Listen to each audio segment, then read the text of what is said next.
നമസ്കാരം. മലയാളി വാർത്തയിലേക്ക് സ്വാഗതം. നരബലി ഈ വാർത്തകൾ പലപ്പോഴും നമ്മൾ കേരളത്തിലെ മാധ്യമങ്ങളിലൂടെയും കേട്ടറിഞ്ഞതാണ്. നമ്മുടെ നാട്ടിലും ഇത്തരത്തിൽ അന്ധവിശ്വാസങ്ങൾ പേറി ജീവിക്കുന്ന ധാരാളം ആളുകളുണ്ട്. വിശ്വാസമാകാം, പക്ഷേ അത് അമിതമായി കഴിഞ്ഞാൽ അത് നമ്മുടെ ജീവനെ തന്നെ നശിപ്പിക്കുന്ന, അല്ലെങ്കിൽ നമ്മുടെ സമൂഹത്തിനെ തന്നെ നശിപ്പിക്കുന്ന ഒരു വലിയ വിപത്തായി മാറും എന്നുള്ള കാര്യത്തിൽ യാതൊരു സംശയം വേണ്ട. പലപ്പോഴും ഇത്തരത്തിൽ അന്ധവിശ്വാസം മൂത്ത് ജനങ്ങൾ നരബലി അടക്കം മനുഷ്യനെ അടക്കം ബലി കൊടുക്കുന്ന വാർത്തകൾ നമ്മൾ പലപ്പോഴും വളരെ ഞെട്ടലോടുകൂടി കണ്ടിട്ടുള്ളതാണ്, കേട്ടിട്ടുള്ളതാണ്. ഇതിപ്പോൾ നമ്മുടെ നാട്ടിൽ മാത്രമല്ല, പലയിടത്തും നമ്മുടെ രാജ്യത്തിന്റെ പല ഭാഗങ്ങളിലും ഇത്തരത്തിലുള്ള അന്ധവിശ്വാസങ്ങൾ നിലനിൽക്കുന്നുണ്ട് എന്നുള്ളതാണ്. അതിൽ ചിലതൊക്കെ മാധ്യമങ്ങളിലൂടെയും പുറം ലോകം അറിയും, പക്ഷേ അങ്ങനെ അറിയാത്ത എത്രയോ കേസുകൾ ഉണ്ടാകാം. ഇപ്പോഴിതാ വീണ്ടും നാടിനെ നെട്ടിച്ച് രാജസ്ഥാനിലെ ജോധ്പൂരിലാണ് ഇത്തരത്തിലൊരു അന്ധവിശ്വാസത്തിന്റെ പേരിൽ ദിവസങ്ങൾ മാത്രം പ്രായമായ കുഞ്ഞിനെ അതിക്രൂരമായി ചവിട്ടിക്കൊന്നു എന്നുള്ള വാർത്തകൾ പുറത്തു വരുന്നത്. വിവാഹം നടക്കാൻ വേണ്ടിയിട്ടാണ് നാടോടി ദേവതയായ ഭേരുവിനെ പ്രീതിപ്പെടുത്താനായിരുന്നു ഈ ക്രൂരകൃത്യം ചെയ്തത്. അതും സ്വന്തം ബന്ധുക്കൾ തന്നെയാണ് ഇത്തരത്തിലൊരു ക്രൂരകൃത്യം ചെയ്തിരിക്കുന്നത്. യാതൊരു ദയയുമില്ലാതെയാണ് സ്വന്തം ഒരു ബന്ധുവിന്റെ കുഞ്ഞിനെ ഇത്തരത്തിൽ അതിക്രൂരമായി ചവിട്ടി കൊലപ്പെടുത്തിയിരിക്കുന്നത്. സഹോദരിയുടെ മകനെ കൊലപ്പെടുത്തിയ കേസിലാണ് 4 സ്ത്രീകളെ പോലീസ് ഇപ്പോൾ അറസ്റ്റ് ചെയ്തിരിക്കുന്നത്. രാജസ്ഥാനിലെ ജോധ്പൂരിൽ 4 സ്ത്രീകൾ ചേർന്ന് തങ്ങളുടെ 22 ദിവസം പ്രായമുള്ള അനന്തരവനെ ചവിട്ടിക്കൊന്നു. കുഞ്ഞിനെ ചവിട്ടി കൊലപ്പെടുത്തിയാൽ വിവാഹം ഉടൻ നടക്കുമെന്ന അന്ധവിശ്വാസത്തിന്റെ പുറത്താണ് സ്ത്രീകൾ ചേർന്ന് ഈ ഹീനകൃത്യം നടപ്പാക്കിയത്. ദുരാചാരത്തിന്റെ ഭാഗമായി നടത്തിയ കൊലപാതകത്തിൽ അന്വേഷണം ആരംഭിച്ച പോലീസ് 4 പേരെയും അറസ്റ്റ് ചെയ്തു. മഞ്ജു, ഗീത, മമത, രാമേശ്വരി എന്നിവരാണ് അറസ്റ്റിലായിരിക്കുന്നത്. കുട്ടിയുടെ മാതാവിനെ വീട്ടിൽ പൂട്ടിയിട്ട ശേഷമാണ് സ്ത്രീകൾ കൊല നടത്തിയിരിക്കുന്നത്. പിതാവ് തടയാൻ ശ്രമിച്ചെങ്കിലും സ്ത്രീകൾ കുഞ്ഞിനെ കൊലപ്പെടുത്തുകയായിരുന്നു. ഒക്ടോബർ 24-നാണ് ദമ്പതികൾക്ക് കുഞ്ഞ് പിറന്നത്. ഒരു സ്ത്രീ തന്റെ മടിയിൽ കുഞ്ഞിനെ പിടിച്ചുകിടത്തി എന്തോ ജപിക്കുന്നതായും മറ്റ് ചില സ്ത്രീകൾ ചുറ്റുമിരുന്ന് ജപത്തിൽ പങ്കുചേരുന്നതുമായുള്ള വീഡിയോയും പുറത്തു വന്നിട്ടുണ്ട്. നാടോടി ദേവതയായ ഭേരുവിനെ ആരാധിച്ചിരുന്നവരാണ് പ്രതികളെന്നും പോലീസ് പറയുന്നു. കുട്ടിയെ കൊലപ്പെടുത്തിയ സ്ത്രീകൾ തന്റെ സഹോദരികളാണെന്ന് കുട്ടിയുടെ പിതാവും പറഞ്ഞു. കുറച്ചു നാളായി അവർ വിവാഹം കഴിക്കാൻ ആഗ്രഹിച്ചിരുന്നുവെന്നും വിവാഹ അഭ്യർത്ഥനകൾ മുടങ്ങിയതോടെ ദുരാചാരം നടത്തുകയായിരുന്നുവെന്നും ഇയാൾ വെളിപ്പെടുത്തി. വിവാഹം ഉടൻ നടക്കാൻ തന്റെ കുഞ്ഞിനെ ചവിട്ടി കൊലപ്പെടുത്തിയാൽ മതിയെന്ന് അവർ വിശ്വസിച്ചിരുന്നുവെന്നാണ് പിതാവിന്റെ ആരോപണം.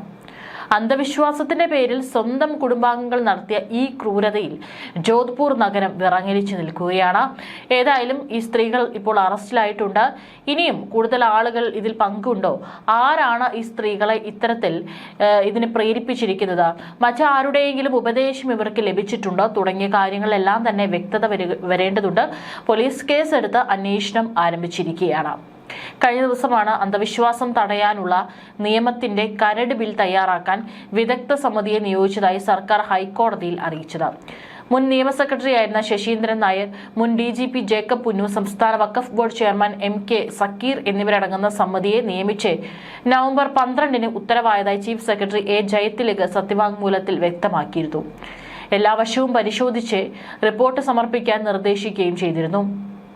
റിപ്പോർട്ട് നൽകാൻ സമിതിക്ക് എത്ര സമയം വേണ്ടിവരുമെന്ന് അറിയിക്കാൻ chief justice Nitin Jamdar, justice VM Shyamkumar എന്നിവരടങ്ങിയ ബെഞ്ച് സർക്കാരിന് നിർദ്ദേശം നൽകി.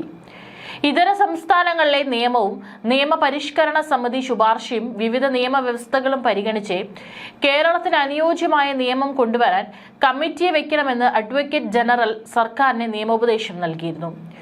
കേരള യുക്തിവാദി സംഘം നൽകിയ ഹർജി വ്യാഴാഴ്ച പരിഗണിക്കാൻ മാറ്റി. വിശ്വാസവും അന്ധവിശ്വാസവും വേർതിരിക്കുക ശ്രമകരമായതിനാൽ 2019 ഒക്ടോബറിൽ ജസ്റ്റിസ് KT തോമസ് അധ്യക്ഷനായ നിയമപരിഷ്കാര കമ്മീഷൻ കൈമാറിയ കരട് ബിൽ സർക്കാർ 2023 ജൂലൈയിൽ പിൻവലിച്ചിരുന്നു. ഇതിനെതിരെ കേരള യുക്തിവാദി സംഘം നൽകിയ ഹർജിയാണ് ചീഫ് ജസ്റ്റിസ് അധ്യക്ഷനായ ഡിവിഷൻ ബെഞ്ച് പരിഗണിക്കുന്നത്. ഹർജി വ്യാഴാഴ്ച പരിഗണിക്കാൻ മാറ്റി. ദുർമന്ത്രവാദത്തെ തുടർന്നുള്ള കൊലപാതകങ്ങളും ആഭിചാരവും നരബലിയും അടക്കം വർദ്ധിക്കുമ്പോഴും നേരത്തെ തയ്യാറാക്കിയ ബിൽ നിയമമാക്കാൻ സർക്കാർ തയ്യാറായിരുന്നില്ല. ആചാരങ്ങളും അനാചാരങ്ങളും വേർതിരിക്കാനാവില്ലെന്നും വിശ്വാസികൾ എതിരാവുമെന്നും ഭയന്ന് ബിൽ ആഭ്യന്തര വകുപ്പിൽ പൂഴ്ത്തുകയായിരുന്നു. ജീവന് ഹാനികരമാവാത്ത ആചാരങ്ങളെ ശിക്ഷയിൽ നിന്ന് ഒഴിവാക്കുക പ്രായോഗികമല്ലെന്നായിരുന്നു ആഭ്യന്തര വകുപ്പിന്റെ നിലപാട്. പിൻവലിച്ച ബില്ലിലെ വ്യവസ്ഥകൾ ആഭിചാരത്തിനും അനാചാരത്തിനും ഇടയിൽ മരണമുണ്ടായാൽ വധശിക്ഷ കിട്ടാം. ഗുരുതര പരിക്കിന് ജീവപര്യന്തം. അന്ധവിശ്വാസങ്ങളും അനാചാരങ്ങളും നടത്തിയാലോ പ്രോത്സാഹിപ്പിച്ചാലോ 7 വർഷം തടവും 1,00,000 രൂപ പിഴയും. മന്ത്രവാദം, അക്രമ മാർഗങ്ങളിലൂടെയുള്ള പ്രേതോച്ചാടനം, മൃഗബലി തുടങ്ങിയവയെല്ലാം തന്നെ കുറ്റകൃത്യങ്ങൾ. ഏതായാലും ഇത് കരട് ബിൽ കൊണ്ടുവരുന്നതും ഏറ്റവും നല്ലതാണ്. കാരണം നമ്മുടെ നാട്ടിലും ഇത്തരത്തിലുള്ള അറിയുന്നതും അറിയാത്തതുമായ നിരവധി സംഭവങ്ങൾ നടക്കുന്നുണ്ട്. ഇപ്പോഴും വിശ്വാസത്തിനെതിരായി നിന്ന് ഇത്തരത്തിലുള്ള അന്ധവിശ്വാസത്തിന്റെ പാത തുടരുന്ന നിരവധി ആളുകളുണ്ട്. ചില കാര്യങ്ങൾ ഇവർക്ക് നടക്കാൻ അല്ലെങ്കിൽ നടപ്പിലാക്കാൻ വേണ്ടിയിട്ട് ഇത്തരത്തിലുള്ള ദുരാചാരങ്ങൾ പിന്തുടർന്ന് കഴിഞ്ഞാൽ അത് നടപ്പിലാകുമെന്ന് വിശ്വസിക്കുന്ന ഒരു കൂട്ടം ആളുകളുണ്ട്. ഇവരെല്ലാം തന്നെ പൂർണ്ണമായും തുടച്ചു നിൽക്കണം. ഇത്തരത്തിലുള്ള കാര്യങ്ങളെക്കുറിച്ച് ഇതിന് കൃത്യമായിട്ടുള്ള കുറ്റകൃത്യങ്ങൾക്ക് ശിക്ഷ നൽകിയാൽ മാത്രമാണ് ഇത്തരത്തിലുള്ള ആളുകളെ നമ്മുടെ സമൂഹത്തിന് വിപത്തായിട്ടുള്ള ഈ അന്ധവിശ്വാസത്തെ നമ്മുടെ സമൂഹത്തിൽ നിന്ന് തുടച്ചു നീക്കാനായിട്ട് സാധിക്കുകയുള്ളൂ.